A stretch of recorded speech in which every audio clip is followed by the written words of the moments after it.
स्तुती करतो, प्रभूला धन्यवाद देतो.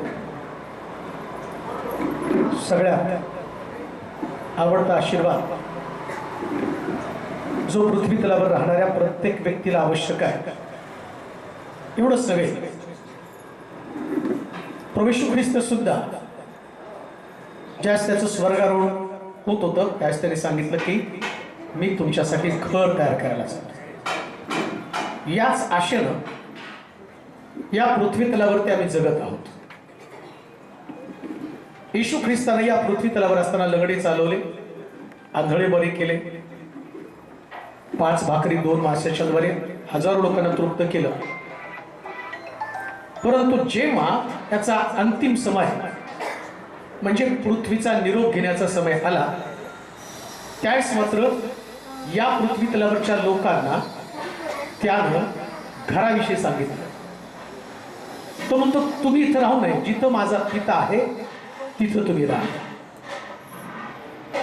अजून त्या ठिकाणामध्ये तो म्हणतो की तुमचं पृथ्वीवरील मंडपरूपी ग्रह म्हणजे जे शरीर आहे, या शरीराला पण त्यांनी ग्रह म्हटलेलं आहे. म्हणजे घर हे प्रत्येक व्यक्तीचं स्वप्न आहे आणि ते स्वप्न येशू ख्रिस्तानं सुद्धा विश्वासणाऱ्या लोकांना दाखवलं. आणि शास्त्र सांगतं की अनेक आशीर्वादांपैकी एक आशीर्वाद कोणता, जो मनुष्य या पृथ्वी तलावर शेवटच्या क्षणापर्यंत राहतो. असं मी पाहतो की मेल्यावर कबरेला पण घर म्हटलेलं आहे, परंतु शरीर घर, जिथं आम्ही राहतो ते घर, त्यानंतर कबर घर आणि त्याच्यानंतर शेवटचं घर स्वर्गातलं घर. असे घराचे अनेक प्रकार. परंतु शरीर आहे आणि या शरीरामध्ये जोपर्यंत आम्ही जिवंत राहतो तोपर्यंत आम्हाला घराची गरज आहे. आणि मला असं वाटतं की मानव परिवारासाठी देवानं अद्भुत रीतीने, डोक्यात कल्पना पण नव्हती असं काही होईल, परंतु देवाच्या डोक्यात वेगळं असतं की प्रत्येकाच्या बाबतीत देवाचं एक स्वप्न असतं. एक गोष्ट निश्चित आहे, देव पृथ्वी तलावर आमच्याकडून काही फुकट करून घेत नाही. ना सेवा, ना त्याची आराधना, ना त्याची भक्ती कधीच फुकट करून घेत नाही. म्हणून तो दावीद राजा मेंढरं चारणारा व्यक्ती, परंतु प्रभूच्या सेवेला समर्पित असताना त्याला राजवाडा देवाने बक्षिसात राखला. म्हणजे जेव्हा तुम्ही प्रभूसाठी काहीतरी करता ना, तर तुम्ही आहे त्या स्थितीमध्ये देव तुम्हाला ठेवत नाही. आणि आमची मनोवृत्ती तशी नाहीच पाहिजे. आम्हाला देवानं जे आशीर्वाद राखून ठेवले ते आम्ही मिळवलेच पाहिजे. म्हणून तो म्हटला मागा, म्हणजे आम्ही मागत नाही, आम्हाला मिळत नाही. मुळामध्ये आमची मनोवृत्ती मागणारी पाहिजे आणि देवाला चांगल्यातलं चांगलं मागायचं. आता पूर्वीचं घर छोटंच होतं नाही का, आता किती आहे, BHK किती, 1100. पण देव या पृथ्वी तलावर, आता विचार करा, इतका समृद्ध श्रीमंत देव पृथ्वी तलावर त्याच्या राहणाऱ्या लोकांना थोडं तर देईल का नाही गौरव. गाढवावरती येशू बसल्यावर त्या गाढवाला नको असताना सुद्धा कोणी त्याच्या अंगावरती चांगले कपडे टाकले नाही, पण येशू बसल्यावर त्याच्या पायाखाली नवीन कपडे पडले. येशू स्वार झाल्यावर आमच्या जीवनामध्ये सगळं चांगलं असतं. आणि आज पैसे पुष्कळ वचन शास्त्रामध्ये, परंतु तुम्ही आल्यावर अगदी कन्फर्म केलं पवित्र आत्म्यानं, त्यांच्या गोडकेने प्रार्थना केली की ज्ञानाच्या योगे घर बांधता येतं आणि सुज्ञानानं त्या घराला स्थापित करता येतं. आणि तेच वचन, पाच एक वचन, नीतिसूत्राचं पुस्तक 24वा अध्याय आणि त्याची 3 आणि 4 वचन. नीतिसूत्र 24वा अध्याय 3 आणि 4 वचन. सुज्ञानाच्या योगे घर बांधता येते, समंजसपणानं ते मजबूत राहते. 2 गोष्टी आहेत. सुज्ञानानं घर बांधता येतं आणि समंजसपणानं त्याला मजबूत करता येतं. सुज्ञान, त्याला टॅलेंट्स म्हटले आहे, कौशल्य म्हटले आहे. घर बांधण्यासाठी जे लागतं ते टॅलेंट, सुज्ञान. सुज्ञान काय? घर पृथ्वी तलावर तुम्हाला घर बांधायचं म्हणजे काय? घर बांध असं म्हणतात, मराठीमध्ये एक म्हण आहे, घर बांधून पावा आणि लग्न करून पाहा. म्हणजे दोन्ही पण गोष्टी किचकट आहेत. नुसतं घर बांधणंच नाही, नुसतं लग्न करणंच नाही, तर घर बांधणं तेवढंच किचकट आहे. कोणी पण नाही बांधू शकत. कुणाच्या डोक्यामध्ये आल्यावर कल्पना, स्वप्न तर सगळ्याचीच असतात घर बांधायची. असं नाही पृथ्वी तलावर कोणालाच वाटत नाही आम्ही कुठं तर एखादं चांगलं घर बघितलं की आमच्या डोक्यात येतं असंच घर आम्हाला पाहिजे, एवढं सुंदर घर पाहिजे. आणि मग आमच्या डोक्यात येतं की आपण असं घर बांधायला. पण बांधणार कसं काय हाही मोठा प्रश्न आहे. बरं बांधणार कसं? तुम्ही गेला कुठल्या बिल्डरला म्हटलं की आम्हाला घर द्या, पहिले तो म्हणतो तुमची पगारची स्लिप दाखवा, किती पगार आहे, कुठल्या बँकेत, अजून एवढं करून पगाराची स्लिप भली मोठी असते. तो म्हणतो 20 बँकांचं एनओसी घेऊन या, कुठून कुठून काढले, तुम्हाला कसं द्यायचं, फेडणार कसं? मग घर बांधण्यासाठी लागतं सुज्ञान. म्हणजे काय? तुम्हाला तुमचं नियोजन, आर्थिक जीवनाचं नियोजन करावं लागतं. आणि हे नियोजन करत असताना जी काटकसर करावी लागते, काही गोष्टी साठवाव्या लागतात, काही गोष्टीचा त्याग करावा लागतो. सगळ्याच गोष्टी तुम्ही तुमच्या मर्जीप्रमाणे नाही जगू शकत. सगळ्यात मोठी वस्तू घर, आणि ते आयुष्यामध्ये एकदाच बांधावं लागतं. ते काही वारंवार बांधून होत नाही, एकदा बांधावं लागतं. आणि त्याच्यासाठी जर तुमच्याकडे त्यागाची भावना नसेल किंवा तुम्ही तुमचं कौशल्य वापरलं नाही. कसलं कौशल्य आहे? घर बांधण्यासाठी कोणतं कौशल्य आहे? काटकसरी कौशल्य आहे. पैसा कमवणं पण कौशल्य आहे. पैसा असाच मिळत नाही, त्याला बुद्धी वापरावी लागते, त्याला ज्ञान वापरावं लागतं. परमेश्वर शक्ती देतो तुम्हाला, पण असलेल्या पैशाचं नियोजन करता आलं पाहिजे. आणि त्याच्यानं तुम्ही घर बांधता, मग तुमचं घराचं स्वप्न पूर्ण होतं. जे देवानं तुम्हाला टॅलेंट दिलं, जी बुद्धिमत्ता दिली, जी समंजसपणा तुम्हाला दिला. घर बांधणं, लक्षात ठेवा, देवानं घराचे आशीर्वाद प्रत्येक विश्वासणाऱ्याला दिले. असं नाही की ठराविक लोकांना देवानं घराचे आशीर्वाद दिले. शास्त्रामध्ये सांगितलं ते खाऊन पिऊन तृप्त होतील आणि नवे घरे बांधून. घर पण नाही बरं का, घरे, एक घर नाही, अनेक घरे. आता मला वाटतं पहिलं आहे, मग अजून हा तो अर्पण त्याचं शिक्षण पूर्ण झाल्यावरती आता 2 BHK. मी काही तेवढ्यात मरणार नाही, बघणार आहे मग त्याच्यानंतर आणखीन चांगलं. देवाला वाटतं त्याच्या लोकांनी अनेक चांगल्या घरांमध्ये असावे. नाही वाटत टाटा, बिर्ला, अंबानी, अदानी त्यांच्याकडे घर असावे. अहो, त्यांच्याकडे देव नसताना त्यांचं टॅलेंट वापरून ते नाही. तुमच्याकडे देव आहे, टॅलेंट आहे, देव पण आहे, टॅलेंट पण. मग सगळ्या गोष्टींच्या द्वारे तुम्हाला तुमच्या घराची स्थापना करता आली पाहिजे. म्हणून शास्त्र काय सांगतं माहिती का? सुज्ञानाच्या योगे घर बांधायचं. बऱ्याच लोकांना वाटतं घर बांधायचं. आज देव काय सांगतो? सुज्ञान असल्याशिवाय तुम्हाला घरच बांधता येणार नाही का? मला असं वाटतं आपल्या ख्रिस्ती लोकांच्या कपड्याने, जे कपड्याचं दुकानवाला आहे ना, त्याने बिल्डिंग बांधली. हा सगळं खाण्यात, कपड्यामध्ये एवढा पैसा जातो आमचा. आम्ही भाड्याच्या घरात आणि त्याच्या बिल्डिंग येतो. कारण त्याच्या, आणि तुम्ही बघा, तो जो व्यक्ती आहे, मला आठवतो पुण्यामध्ये काहीतरी प्रसिद्ध कापडाचा व्यापारी होता. आणि तो कापडाचा व्यापारी, त्याची आई वारली.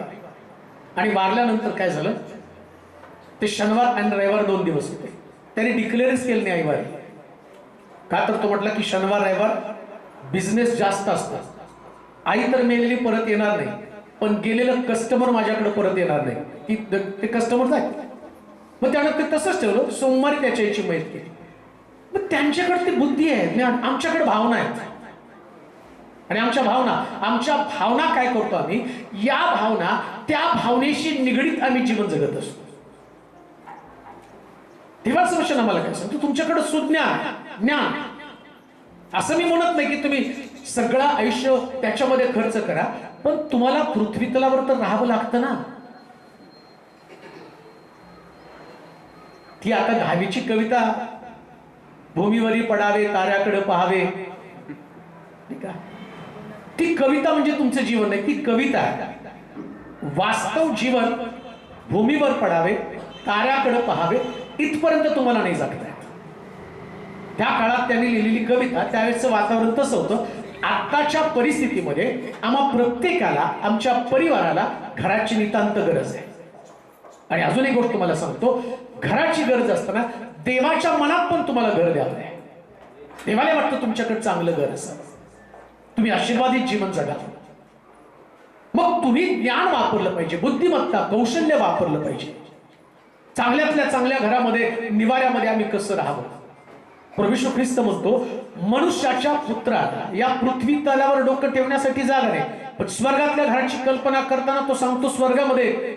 योहान ज्यावेळेस त्या ठिकाणामध्ये आम्ही पाहतो की आणि त्याला स्वर्गातला दृष्टांत दाखवतो, तर तो म्हणतो प्रभू येशू ख्रिस्त सोन्याच्या समयामध्ये फिरत आहे, त्याचं सिंहासन सुद्धा सोन्याचं सिंहासन आहे. स्वर्गामध्ये मात्र तो अतिशय चांगल्या अवस्थेमध्ये आहे, त्याचं स्वर्गीय घर चांगलं आहे. या पृथ्वी तलावर त्यानं विश्वासणाऱ्या लोकांना दाखवलं, जरी तुम्ही विश्वासाचं जीवन जगत असला तरी सुद्धा तुमच्यासाठी चांगल्या घराची कल्पना देवानं करून ठेवली. म्हणून तो म्हटलं, आम्ही धनवान होण्यासाठी तो निर्धन झाला, आम्हाला घर मिळावं म्हणून त्याने घराचा त्याग केला, स्वर्गातल्या घराचा त्याग केला. आता पृथ्वी तलावर पण तुम्हाला चांगलं घर. आणि मला असं वाटतं देवानं ते ज्ञान सूरजला दिलं. कोणतं छान. समजा ते जर म्हटले असते नाही आम्ही ते सोडणारच नाही, 300 स्क्वेअर फूटचं घर किती होतं, 300 का 450, 300 350. ते म्हटलं बिल्डिंग नाही आम्ही सोडणार, आम्ही इथंच राहणार. पण देवानं त्यांना बुद्धी दिली, नाही तुम्हाला याच्यापेक्षा बिल्डिंग तर तिकडे, बिल्डिंग तो इकडे आहे, पण या बिल्डिंग मध्ये त्या बिल्डिंग पेक्षा मोठं घर आहे. हे सुज्ञान आहे, हे ज्ञान आहे, माणसाला देवानं दिलेली बुद्धिमत्ता आहे, त्याचा वापर केला पाहिजे. आणि हे आशीर्वाद देव तुमच्या जीवनामध्ये पाठवत असताना कधी कधी मनुष्याच्या जीवनात ते आशीर्वाद लक्षातच येत नाही. नेमके आशीर्वाद काय. आम्हाला विश्वासणाऱ्या लोकांना काय वाटतं, नाही प्रभू येशू ख्रिस्त येणार आहे, मग जाणार आहे, मग पृथ्वी तलावरचं घर. अरे तुमचं घर 20 लाख 30 लाख 40 लाख, अंबानीचं घर 8,000 कोटीचं. येशू ख्रिस्त आल्यावर त्याचंही घर नसतं आणि तो बिचारा त्याचा विचार करत नाही. आम्ही तेवढंच ज्याच्यात पृथ्वी जेव्हा यायचं तेव्हा तो येईल. आणि इथं सोडताना तुम्हाला अडचण काय. आता सूरजला ते सोडताना अडचण नव्हती का, तर तिथं 1 BHK तर 2 BHK हॉल मोठा आहे, तिथं फर्निचर आहे, सगळं आहे. ते घर सोडताना त्यांना नाही अडचण झाली. त्यांनी म्हटलं की आता चला एवढं मेन सिटीमध्ये ते घर आहे, त्याला माहिती की आता याच्यापेक्षा भारी घर मिळतं ते ठिकाण भारी आहे. तसं इथलं घर सोडताना स्वर्गात पण आमच्यासाठी सुंदर घर असणार आहे, पण पृथ्वी तलावर जे तुमचं घर आहे ना, या घराकडं लोक पाहून देवाचं गौरव करत असतात. तुमचा देव किती अद्भुत आहे ते तुम्हाला पृथ्वी तलावर राहताना दिसतात. म्हणून म्हटलं वाचूया वचन परत एकदा. ते सुज्ञानाच्या युगे बांधता येतं, समंजसपणानं ते मजबूत राहतं. ज्ञानाच्या युगे त्याच्या खोल्या सर्व प्रकारच्या मौल्यवान व मनोरम वस्तूंनी. तिथं असं म्हटलं की सुज्ञानाच्या द्वारे घर बांधता येतं आणि समजूतदारपणाने घराला काय ती मजबूती. बिल्डर नाही मजबूती आणत घराला. बिल्डर काय करतो, तुमच्या हातामध्ये देतो, सांगतो तुम्हाला बांधताना येऊन बघा म्हणजे विटा आहेत, सिमेंट वापरले, पाणी प्रॉपर वापरलेलं आहे, तो दाखवतो तुम्हाला स्टीलचं डिझाईन. आणि ते महापालिकेमध्ये सबमिट करावं लागतं. मग महापालिके म्हणते की ठीक आहे आता लोक राहू शकतात का, तर मजबूत झालेले आहे. परंतु बिल्डरनं बांधलेल्या घरामध्ये मजबूती नसते. त्या भिंती मजबूत आहेत, छत मजबूत आहे, पिलर मजबूत आहे, पण राहणाऱ्या लोकांमध्ये मजबूती यायला पाहिजे. लोक घरात राहतात, तो नुसती बिल्डिंग बांधून त्याच्यामध्ये कोणी म्हणणार नाही त्याला ते घर आहे. जेव्हा लोक घरामध्ये जातात तेव्हा त्याला घर पण येतं. आणि या घर पण त्या घराला मजबूती येण्यासाठी शास्त्रात सांगितलं की त्याच्यामध्ये समजूतदारपणा, इंग्लिशमध्ये त्याला अंडरस्टँडिंग म्हटलेलं आहे. समज. काय समज आहे तुमच्या घरामध्ये? मजबूत होणं म्हणजे एकाला एक जडून राहणं. लक्षात ठेवा, मजबूती या शब्दाचा अर्थ काय, विटेला विटेला सिमेंट जडून राहिलं, स्टीलला खडी, वाळू आणि सिमेंट हे सगळं जडून राहिलं म्हणून ते मजबूत आहे. तसं घरामध्ये जे असणारे लोक आहेत, सूरज आहे, मीनाक्षी आहे, त्याचप्रमाणे अर्पण आहे, यांच्यामध्ये मजबूती यायला पाहिजे. आता कशी मजबूती येणार आहे? अंडरस्टँडिंग, समज. समज नसेल एकमेकाला, समज म्हणजे एकमेकाच्या भावना समजून घेणं, त्याला समज म्हटलेलं आहे. एकमेकाचे विचार समजून घ्यायला पाहिजे. आणि शास्त्रामध्ये हे विचार सांगितलं, त्याच्यामध्ये म्हटलं पतीनं आपल्या पत्नीला शरीर समजून प्रीती करावी, आणि पत्नी संबंधानं म्हटलं की ती पुरुष मस्तक असल्या कारणानं त्यानं पतीच्या अधीन असेल, ही समज आहे. त्यानं मजबूत होतं, नाते मजबूत होतात, घट्ट होतात. जेव्हा परिवारातली नाती मजबूत होतात ना, तेव्हा घर टिकलं जातं. घर न टिकण्याचं कारण काय? परिवारामध्ये मजबूती नाही. आणि परिवारामध्ये मजबूती नसण्याचं कारण त्यांच्याकडे देवाचं वचन नाही. जर शास्त्र असेल, पवित्र शास्त्र असेल, तर पवित्र शास्त्रातल्या गोष्टी पहा. जगात जर तुम्ही गेला ना, तर जगामध्ये गेल्यानंतर तुम्हाला कोर्ट कुटुंब विभक्त करतं. कोर्टाकडे गेल्यावर कोर्ट काय सांगतं? मुलाला विचारतं, तुझी इच्छा काय, आईकडे राहायचं का बापाकडे राहायचं? मग मुलाला पहिल्यापासून कोणी जास्त दिलं तो तिकडे राहतो. प्रेम दिलंय, आईने 9 महिने पोटात ठेवलं, कोर्ट त्याचा विचार करत नाही, तुझी इच्छा काय.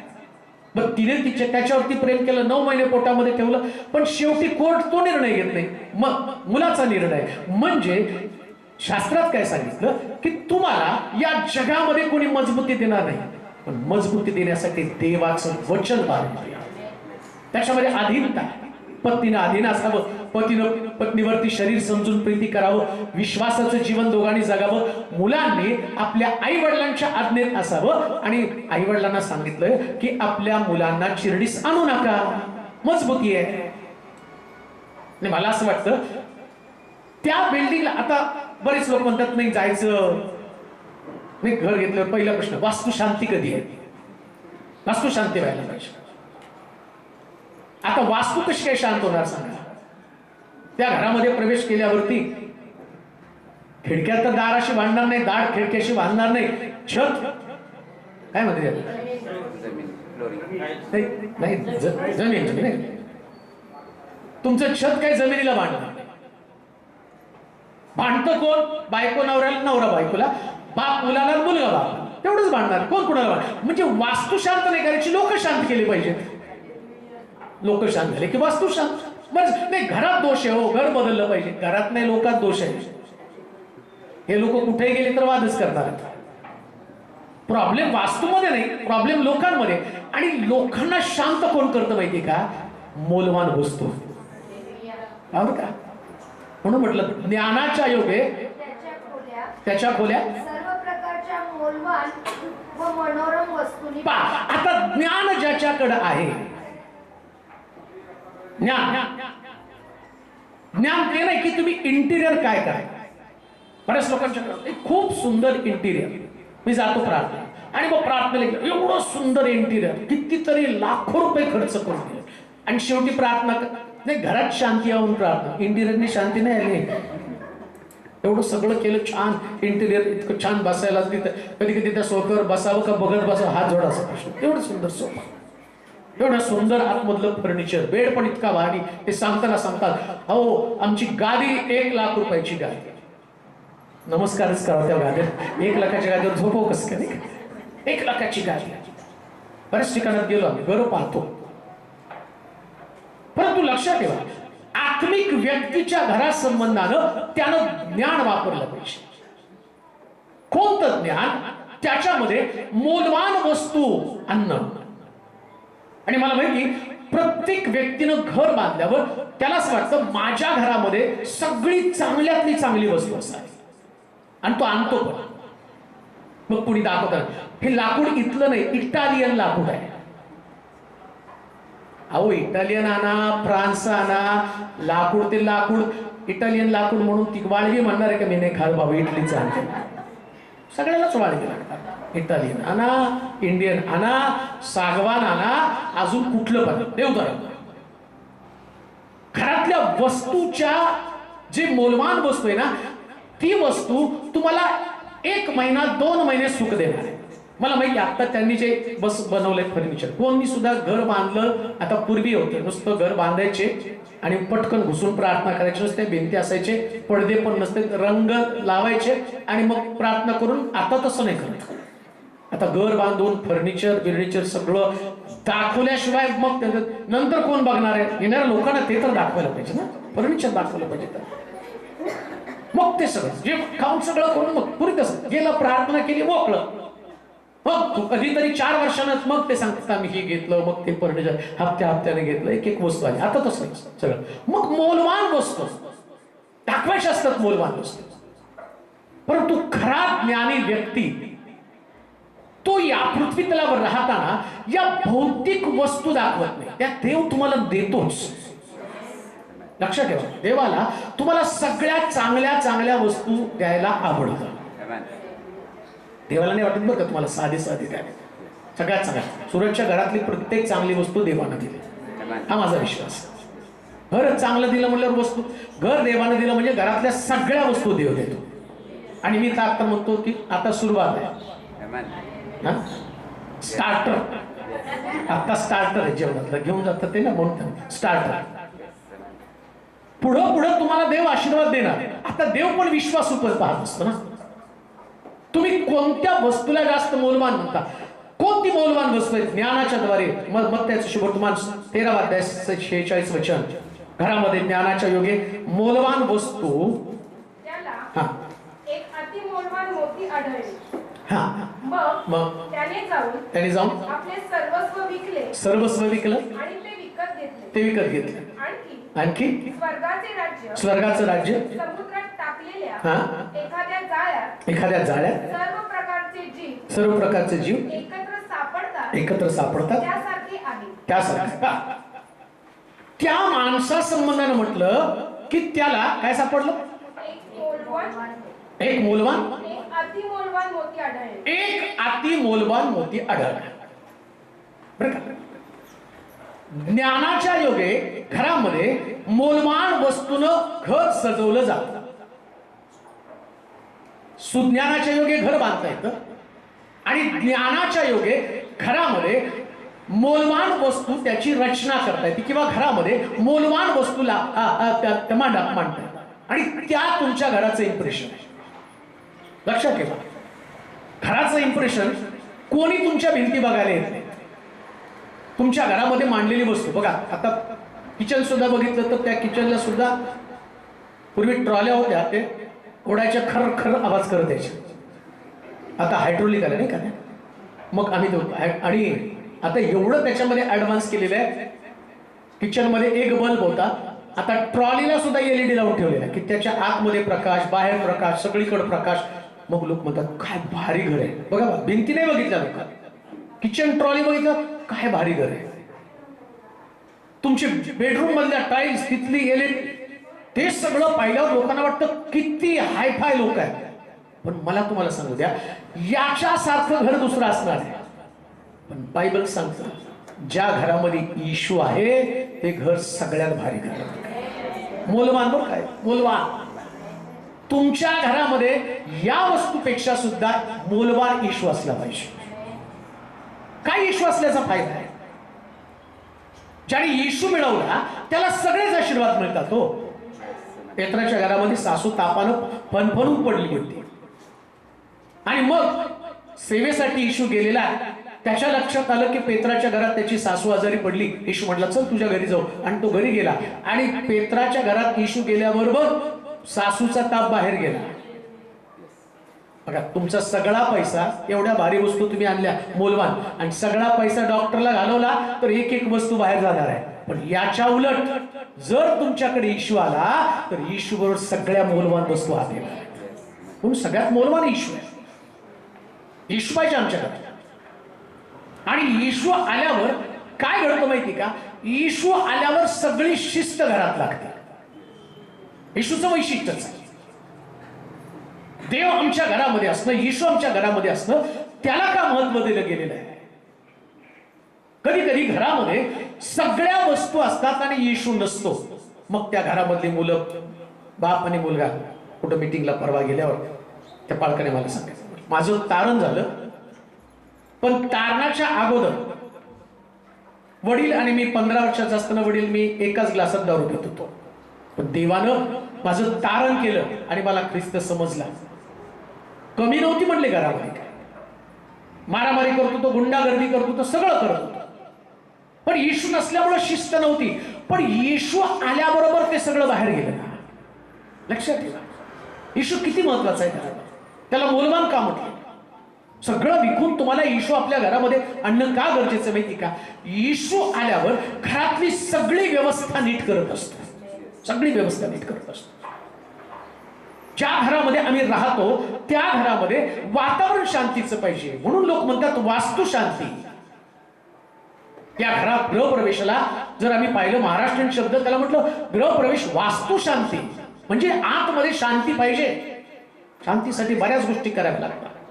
परंतु बायबल सांगतं येशू ख्रिस्त शांतीचा अधिपती आहे. अधिपती म्हणजे मालक. तो मालक आहे. मग त्याला घरामध्ये आणल्यावर, तो आल्यावर शांती येणारच ना. शांती म्हणजे नेमकं काय हो? घरामध्ये कोणी कुणाशी वाद न घालणं, याला शांती म्हणतात. शांती म्हणजे नेमकं काय? आमच्या घरात शांती नाही, शांती नाही. नेमकं काय शांती नाही म्हणजे? तुमच्या घरामध्ये वाद नाहीत. आणि लक्षात घ्या, वाद त्याच्यासाठी कुठल्या तरी गोष्टीची कमतरता असते म्हणून वाद निर्माण होतो. वाद कशाला निर्माण होतो? भांडण्याचं कारण काय? कोणी कुणाशी फुकट वाद घालत नाही. वादाला काहीतरी कारण असतं. मुलगा का वाद घालतो? त्याला त्याच्या गरजेच्या वस्तू मिळत नाही म्हणून तो वाद घालतो. पत्नी का वाद घालती? तिला तिच्या इच्छेप्रमाणे घरामध्ये काही करता येत नाही किंवा तिची इच्छा पूर्ण करता येत नाही म्हणून ती वाद घालते. नवरा घरामध्ये वाद का घालतो? त्याचा मान सन्मान होत नाही म्हणून वाद घालतो. आता विचार करा, या सगळ्या गरजा पूर्ण व्हायला पाहिजे. येशू घरामध्ये आला. आता येशू घरामध्ये आल्यानंतर आम्ही पाहतो की डोंगरावरती त्या ठिकाणामध्ये एवढे लोक आहेत. येशू विचारतो की ते लोक शिष्य जाऊन सांगितले, बघा डोंगरावरती 3 दिवस झाले उपाशी लोक आहेत, प्रभूजी यांना भाकरी द्या, उपाशी आहे. तो म्हटलं ठीक आहे, तुम्ही आणा त्या भाकरी. कोणाकडे असतील तर घेऊन या भाकरी. आज भाकरी 2 मासे घेऊन आले. हजारो लोकांना तृप्त केले. म्हणजे येशू आल्यावर सगळ्या गरजांची पूर्तता होती ना. याच्यासाठी येशूची गरज आहे. लोक गरजेसाठी. पहा आमच्याकडे काय असतं माहिती का? आम्हाला सबस्टिट्यूट फार आवडतो. सबस्टिट्यूट. 1 ग्रॅम सोन्याचं दुकान तुफान चालतं. बेंटेक्स तुफान चालतं. का तर आम्हाला सबस्टिट्यूट, आम्हाला वाटतं ते नाही पण त्याच्या सारखं पाहिजे. परंतु एक गोष्ट लक्षात ठेवा, सोन्याला सोन्याची चमक असते, डुप्लिकेट वस्तूला कधी चमक नसते. आणि मी म्हणतो फक्त येशूची चमक कधी जात नाही, सगळ्याची चमक जाते. सगळ्याची, सबस्टिट्यूटची चमक जाते. घरामध्ये आनंद निर्माण व्हावा म्हणून पुष्काने काय केलं की एक ढेरीवाला माणूस, लाफिंग बुड्डा, लाफिंगच बुड्डा काय, लाफिंग बुड्डा, त्याला आणून ठेवायचं घरामध्ये. तो मान बिन हाल, तर त्याच्यात मी स्टाईल निघाली. मुंड काय बेट ढेरी हलवतो, मान हलवतो. त्याला बघणारा लहान लेकरूच फक्त असतं, बाकी कोणी हसत नाही. बाकी कोण नाही हसत. बरं हसणार तरी किती वेळा? नवीन आणल्यावर तो बघून हसत. एक रोज रोज बघून तर कंटाळ येतो. नंतर राग येतो, हा काम मला असतो का काय? तो प्रॉब्लेम मधनं आलेला असतो घरामध्ये ना. लाफिंग बुड्डा उगाच असत असतो, त्याच्यानं आनंद येत नाही. पण मला तुम्हाला सांगू द्या, जेव्हा येशू घरामध्ये येतो तेव्हा कायमस्वरूपी आनंद असतो. त्याच्या ऍक्शनने नाही आनंद आहे, त्याच्या अस्तित्वानच घर आनंदी राहतं. घरातले आनंद, घरातली शांती, समाधान, म्हणून तो सगळ्यात मोठा आहे. कोणतं ज्ञान? आज या परिवारामध्ये कोणतं ज्ञान असलं पाहिजे? घरात काही नसलं तरी चालेल, पण येशू असला पाहिजे. सगळं विकून टाका, सगळं विकून टाका. तुमचं ज्ञान, तुमची बुद्धी, तुमची ताकद, या सगळ्या गोष्टीचा लिलाव होऊ द्या, परंतु मोलवान असणारं येशू मिळवा. हे ज्ञान तुमच्याकडे असलं पाहिजे. आणि जर तुमच्याकडे येशू असला तर येशूच्या बरोबर बाकीच्या गोष्टी आपोआप तुम्हाला मिळणार आहे. हे मोलवान आहे, सगळ्यात मोलवान आहे. आता सूरजला काय मेहनत करावी लागली आहे? हे का मिळाले? फक्त येशू होता म्हणून मिळाले. हे सगळं कशानं मिळालेले? येशू होता म्हणून मिळाले. येशू नसतं तर काहीच नसतं ना. येशूमुळे आम्हाला प्राप्ती आहे. सगळ्यात मोठा लाभ त्याच्यामुळे. म्हणून शास्त्रात सांगितलं की त्या ठिकाणामध्ये येशू, मोलवान मोती कोण तर त्या ठिकाणामध्ये येशू. श्रींकरी सुद्धा अलिशाला म्हणती, हा रस्त्यानं जाणारा कोणीतरी मनुष्य आहे. ती होती की तो अलिशा माझ्या घरामध्ये राहायला पाहिजे. मग तिने काय केलं? त्या घराच्या धाब्यावर आलिशासाठी खोली बांधली. मोलवान आलिशा मिळाला पाहिजे. तिला माहिती आलिशा घरात आला की प्रश्न सुटणार.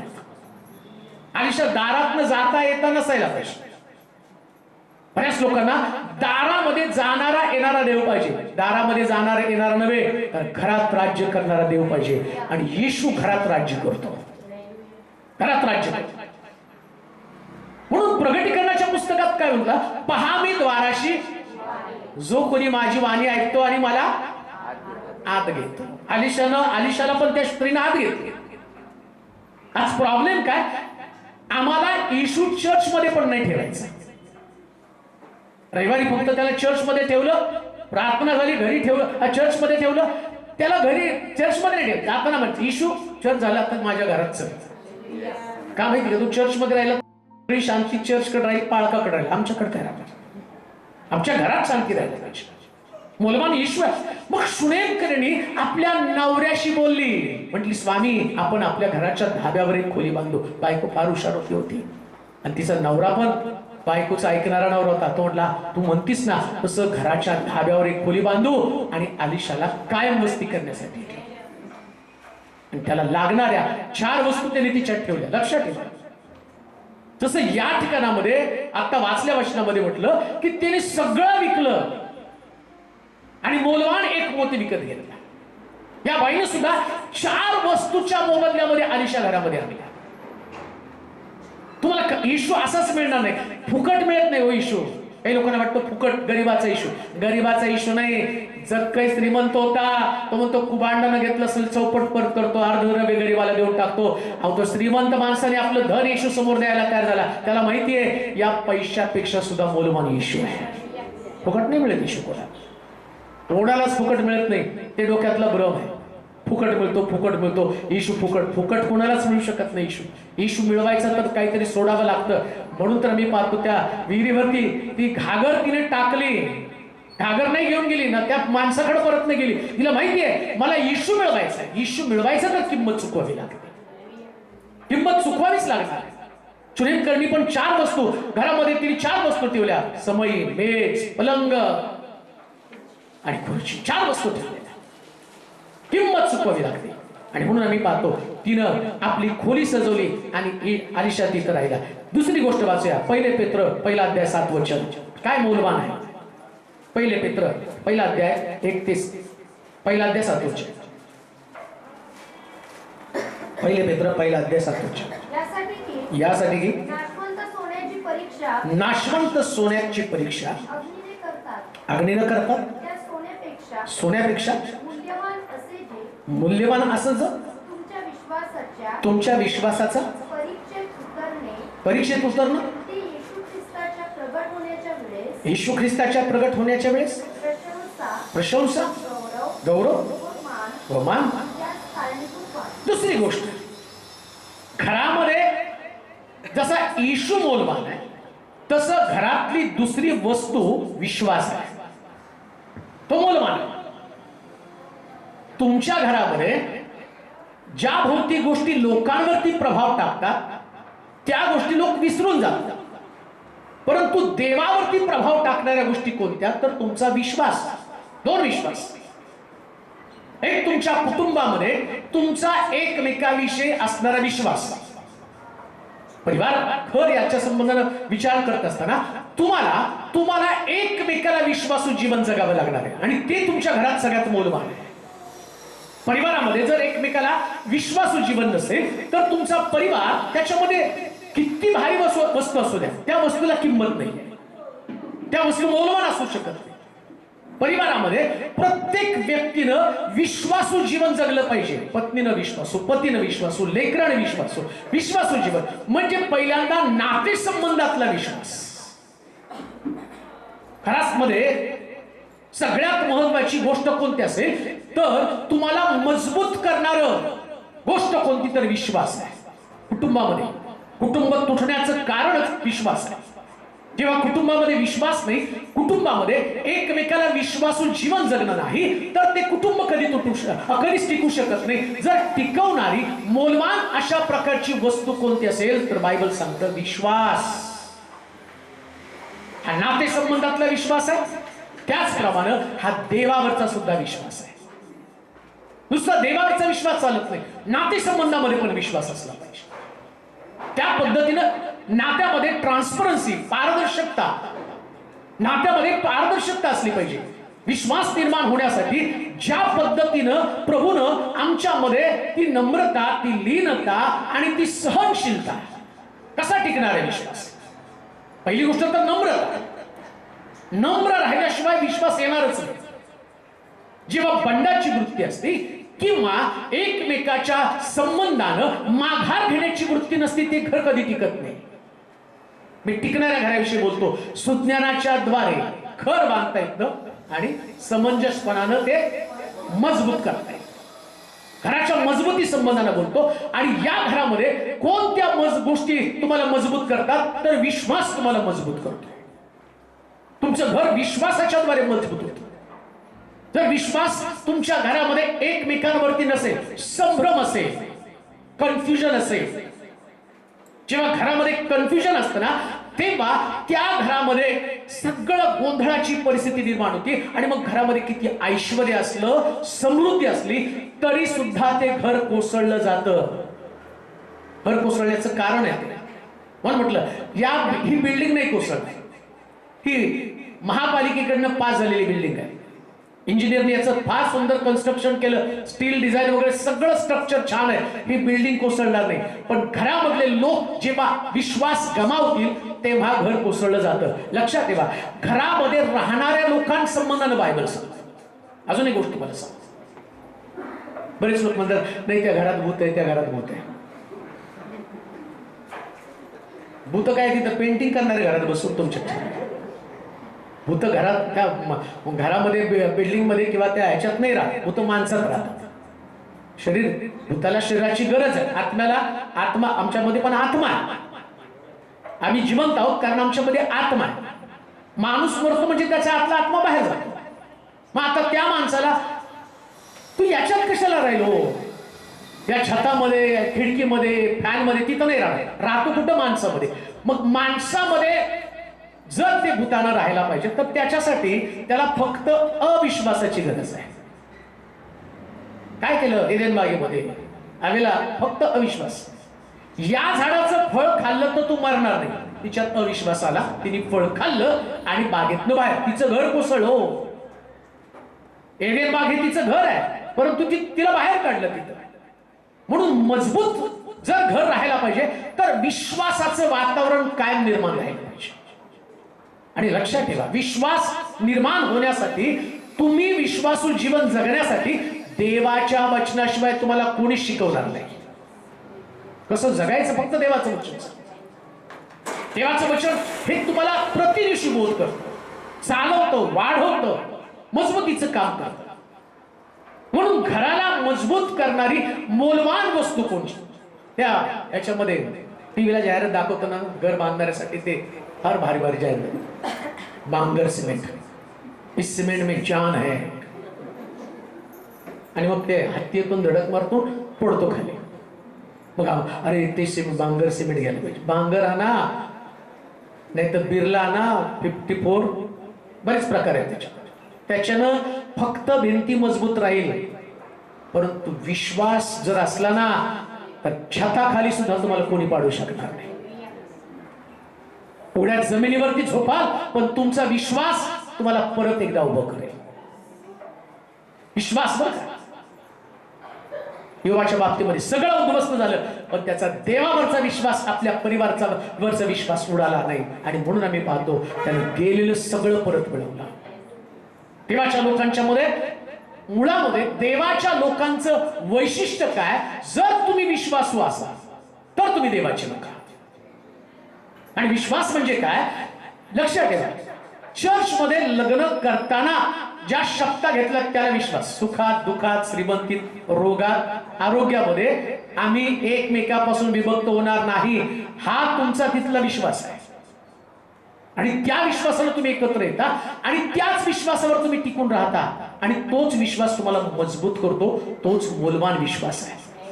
आणि त्या विश्वासाप्रमाणे तुम्हाला चालावं लागतं. म्हणून फेथफुलनेस. दुसरी गोष्ट वाचूया, तुमचा विश्वास तुम्हाला मजबूत. त्यानंतर एक गोष्ट अजून वाचू, पहिले पेत्र 3 अध्याय 4 वचन. तर जो सौम्य व शांत आत्मा देवाच्या दृष्टीने बहुमूल्य आहे, त्याची म्हणजे अंतःकरणातील गुप्त मनुष्यपणाची अविनाशी शोभा. आता देवाच्या दृष्टिकोनातून काय काय मौल्यवान आहे वाचा. सौम्य व शांत आत्मा. आणि तो कुठे कुठे हो. बरं, वास्तू शांत करतो. वास्तू कुठे आहे, बाहेर आहे. आणि शांत कुणाला करायचंय, आत्म्याला. कळलंय का, कुणाला शांत करायचंय, आत्मा कुठे, आतमध्ये. पण लोक म्हणतात की वास्तू शांत करा. तो वास्तू नाही, आत्मा शांत करा. आणि आत्मा शांतीसाठी सुद्धा काय होतं माहिती का, तुम्ही जरा उन्हाळ्यात गेला ना तर तिथे ज्यूस वर आत्मशांती ज्यूस. तो आत्मा शांत नाही होत, फक्त तहान लागल्यावर शांत होतो. आत्म्याला शांत करायचं ना तर याला फक्त देवाचं वचन सरळ करतं, बाकी कोण करत नाही. शांत कोणच करत नाही. किती पण भारी, किती बडबडा असू द्या, किती वटवट करणारे लोक असू द्या, परंतु देवाच्या वचनासमोर त्यांना शांतच व्हावं लागतं. आणि शास्त्रात काय सांगितलं माहिती का, सगळ्यात मौल्यवान काय, मौल्यवान वस्तू कोणती, घरातल्या लोकांचे आत्मे शांत म्हणजे सौम्य मनाचे. म्हणून प्रभू ख्रिस्ता संबंधाने म्हटलं तो गाढवीच्या शिंगरावरती बसून आलेला आहे, त्या राजा संबंधाने म्हटलं तो सौम्य व लीन आहे. मग त्याच्या शुभवर्तमानामध्ये प्रभू ख्रिस्ताने डोंगरावरती बसून शिष्यांना प्रवचन देताना सांगितलं, जे सौम्य ते धन्य, जे सौम्य ते धन्य. सौम्य म्हणजे नेमकं काय हो, सौम्य या शब्दाला पर्यायी शब्द त्याला म्हटलंय शीतल. शीतल म्हणजे गार, बरं का, थंड. सौम्य, सौम्याच्या संबंधाने म्हटलं की बोलण्यास भीमा, रागास सौम्य. सौम्य म्हणजे रागाच्या बाबतीमध्ये सौम्य, बरं का. घरामधला सगळ्यामध्ये मौल्यवान वस्तू कोणती, त्या घरातले लोक रागाच्या बाबतीत सौम्य आहेत, मग ते घर मौल्यवान. या घरात लोकांना झटपट राग येतो नाही, सगळेच असते. आमच्या घरात इथून तिथून सगळे रागिष्ट, किती छान. मग तुमचं सगळंच फुटणार ना त्याच्यामध्ये. पोरगा टीव्ही फोडतो, बायको, मला आठवतं की मी जिथं राहायला होतो ना आमच्या घरासमोर, इतके एज्युकेटेड परिवार, इतका छान परिवार, त्यांच्याकडे पाहायला असं काय डिसेंट लोक आहेत. आणि आम्ही त्यावेळेस एकदम साधे कपडे, त्यांना जाता येताना बघायचो बॅग बिग पर्स. आणि संध्याकाळी कचऱ्याच्या डब्याजवळ गेलं तिथे विचार, एवढ्या प्लेट कोणी फोडल्या, सगळ्या प्लेट, भारी भारी प्लेट इतक्या. आणि त्या सगळ्या प्लेट काचा, त्यानंतर भारी भारी इम्पोर्टेड ते कप, पशा, सगळं. मग मी मित्रांनी, अरे कोण फोडतं, रोज फुटलेले असते तिथं. तू सांगायचं ते स्टँडर्ड फॅमिली. ते बायकोचं डोकं फिरले, किती घ्यायची, प्लेट फोडायची, कप फोडायची, बशा फोडायचे, रोज नवरा नवीन आणायचा, रोज ती फोडायचं. आता एवढ्या सगळ्या मौल्यवान वस्तू कचऱ्याच्या डब्यामध्ये गेल्या. पण जेव्हा घरातले लोक सौम्य असतात तेव्हा तुमचं घर शांतीचं घर ओळखलं जातं. हे मौल्यवान आहे, वस्तू नाही मौल्यवान. अजून एक गोष्ट मला सांग, एखाद्या घराला किती शांत ओळखायचे नाही, ज्याची भांडी चांगली ते घर शांत, एकदम सोपं. रागात आपडतं, ज्यांना राग येत नाही त्यांची भांडी पाणी सुद्धा अतिशय सिस्टमॅटिक ठेवतात. घ्या, वेळ लागला तर चालेल, पण पाणी व्यवस्थित ठेवू द्या, नाही का. हे तुमचं खरंच सगळं हे तुमचं मौल्यवान वस्तू आहे. शांती टिकून ठेवा, सौम्यता तुमच्या घरामध्ये असली पाहिजे. आणि येशू तुमच्यामध्ये आहे, जे तुमच्यामध्ये आहे त्याचे स्वभाव तुमच्यामध्ये येणार ना. तर येशू तुमच्यामध्ये, तो म्हणतो मी सौम्य आणि लीन मनाचा आहे. तो लीन मनाचा आहे. आणि जर तो लीन आहे तर त्याची लीनता, त्याची सौम्यता तुमच्यामध्ये, मग तुमच्या घरात ती सौम्यता दिसणार आहे. आणि त्या घराला, आजचं परत वचन, तर जो सौम्य व शांत आत्मा शांत आत्मा देवाच्या दृष्टीने हा? बहुमूल्य आहे. कोणाच्या दृष्टीनं? आता मी देवा संबंधात, तुम्ही मला कशा संबंधाने बोलायला सांगितलंय? मी घरा संबंधाने थोडी बोलत नाही, मी देवा संबंधाने बोलणार. आणि देवाच्या दृष्टिकोनातनं काय, तुम्ही सगळं करताना पहिल्यांदा म्हणता की देवानं या. मला माहिती कोणीच वास्तू शांती केल्याशिवाय किंवा गृहप्रवेश केल्याशिवाय आतमध्ये जाऊन राहत नाही. काय भीती असते हो? प्रार्थना न करता गेलं तर भूत घुसतं. मग आम्ही म्हणतो प्रार्थना करा पाळक साहेब, आणि काही लोक काय पण द्या पण आतमध्ये भूत नाही यायला पाहिजे. मग आम्ही बघतो की बरेच लोक घराच्या बाहेर भूत लावतात नाही का, की त्यांनी भूत आणि आतमध्ये येऊ नये, तरी पण येतं ना ते. मग आता समस्या काय माहिती का, सगळ्यात जर येशू आतमध्ये आला तर सौम्य बनवतो, आणि त्यानं सौम्य बनवलं तर बायबल सांगतं हे घर देवाच्या दृष्टिकोनातनं अतिशय मौल्यवान आहे. ही तुमच्या घराची व्याख्या आहे, ही तुमच्या घराची व्याप्ती आहे, हे तुमच्या घराचं वैशिष्ट्य आहे. जिथं तुम्ही राहता, आता हे नवीन अपार्टमेंट मध्ये राहायला आले, इथं राहायला असताना आजूबाजूच्या लोकांनी म्हणावं चर्चला जाणारे लोक काय शांती आहे त्यांच्यामध्ये. शांती तुमच्यामध्ये असलीच पाहिजे. कशी शांती माहिती का, येशू ख्रिस्त क्रुसावरती असताना वेदना भोगत असताना सुद्धा त्याच्या तोंडावरची शांती केली नाही. हे ख्रिस्ताचं जीवन आहे, ते ख्रिस्ताचं जीवन आहे. 2 चोराच्या मध्ये राहून सुद्धा त्याच्या तोंडावरची शांती केली नाही. हे ख्रिस्ताचं जीवन आहे. तुम्ही जिथं राहता, बायबल सांगतं तुमच्या शांतीमुळं देवाची लेकरं म्हणून तुमची ओळख असणार आहे. शांती करणारे ते धन्य, कारण त्यांना देवाची मुले म्हणतील. शांती करणाऱ्या लोकांना, सौम्य असणाऱ्या लोकांना. म्हणून सूरजला देवाने जे घर दिलं, आता त्यांनी ज्ञानानं सुज्ञानानं घर मिळवलं, पण समंजसपणानं या वस्तू घरात आणल्या. कोणत्या? येशू. दुसरं विश्वास, तिसरं सौम्य आणि शांत. अजून बऱ्याच गोष्टी होत्या पण वाचायला आल्या तिकडून ना, वेळ पण झाला. म्हणून ऍटलिस्ट 3 वस्तू आणा. बाकीच्या वस्तू पुढे कुणाचं घराचं ओपनिंग घेईल तेव्हा सांगेल, परंतु जेवढ्या वस्तू आम्हाला आवश्यक आहे त्या वस्तूनं आमच्या घराला घर पण येणार आहे, सुंदर घर बनणार आहे. प्रार्थना करू. सामर्थ्यशाली देवा, आभार मानतो या परिवाराला सुंदर घराचा आशीर्वाद तू दिला. बांधलेलं घर हे इंजिनियर आर्किटेक्चर यांचं कौतुक करतात, परंतु घरातल्या मौल्यवान वस्तू पाहिल्यानंतर देव घरातल्या व्यक्तींचं कौतुक करतो. म्हणून सुंदर घर फानक परिवाराला तू दिलेलं आहेस, परंतु या घरात मध्ये ज्या वस्तू मला घेऊन जायच्या, आज मी तुझा दास याला त्याने प्रार्थना करतो मौल्यवान येशू त्यांच्या घरात असू दे. एकमेका संबंधानं दृढ आणि भक्कम विश्वास त्यांच्यामध्ये असू दे. देवाविषयीचा विश्वास त्यांच्या परिवारामध्ये मजबूतीने असू दे. घरामध्ये राहणाऱ्या लोकांमध्ये शांती, सौम्यता, त्याचं सौंदर्य लोकांना दिसू दे. आणि जेव्हा लोक या घराकडे पाहतील त्यावेळी त्यांनी म्हणावं किती सुंदर हे घर आहे. वस्तू पाहून नको, वस्तू नष्ट होतात, वस्तूचं मोल कमी होतं, पण येशूचं मोल कधी कमी होत नाही. विश्वासाचं मोल घटत नाही, शांतीचं आणि सौम्यतेचं मोल कधी घटत नाही. आणि म्हणून देवा तुझी कृपा पुरव. मानव परिवार तुझ्या हातामध्ये घे. आज त्या नवीन घरामध्ये प्रवेश करत असताना आम्ही म्हणतो तू ये आणि सगळ्या घराचं नियंत्रण कर. धन्यवाद देतो, तुझी स्तुती करतो, तुला गौरव देतो. येशूच्या नावात ही प्रार्थना विनंती केली म्हणतो ऐक. आमेन.